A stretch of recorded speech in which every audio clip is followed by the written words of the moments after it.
కర్నూలు కి బెంచ్ ఇస్తామని చాలా స్పష్టంగా చెప్పారు చంద్రబాబు నాయుడు గారు. దానికి తెలుగుదేశం పార్టీ కట్టుబడి ఉంది. రేపు అధికారంలోకి వచ్చిన వెంటనే యుద్ధ ప్రాతిపదికంగా ఆ ప్రక్రియ పూర్తి చేస్తాం. ఇప్పుడు నేషనల్ లా కాలేజ్ విషయం కూడా ప్రస్తావించారు పెద్దలు. బెంచ్ ఉంది, కాలేజ్ కూడా కర్నూలులో ఉండాలనేది ఆనాడు బాబు గారు ఒక నిర్ణయం తీసుకున్నారు, కర్నూలు తీసుకొచ్చారు. అదే కాలేజ్ ని ఇప్పుడు అమరావతికి తరలించింది ఎవరంటే జగన్. సో రేపు తెలుగుదేశం పార్టీ అధికారంలోకి వచ్చిన వెంటనే తప్పనిసరిగా అన్ని కోట్లు ఇన్ఫ్రాస్ట్రక్చర్ కి నిధులు కేటాయిస్తాం. యుద్ధ ప్రాతిపదికంగా మొదటి 3 సంవత్సరాల్లోనే ఆ కోర్ట్స్ కూడా కట్టే కార్యక్రమం పూర్తి చేస్తాం. కర్నూలులో హైకోర్టు బెంచ్ పెట్టాలని చెప్పి ఆ రోజు ఎన్నికల మేనిఫెస్టోలో చెప్పాం.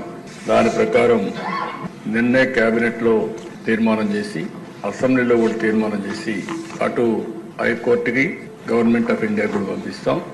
వీలైనంత తొందరలో కర్నూలులో హైకోర్టు బెంచ్ రావడానికి ఈ ప్రభుత్వం అన్ని విధాల ప్రయత్నం చేస్తాం. ఇంత మునుపు ఏదైతే అక్కడ లోకాయుక్త గాని, స్టేట్ హ్యూమన్ రైట్స్ కమిషన్ గాని ఇలాంటి ట్రిబ్యునల్స్ ఏమైనా ఉంటే అవి కూడా అక్కడే ఉంటాయి.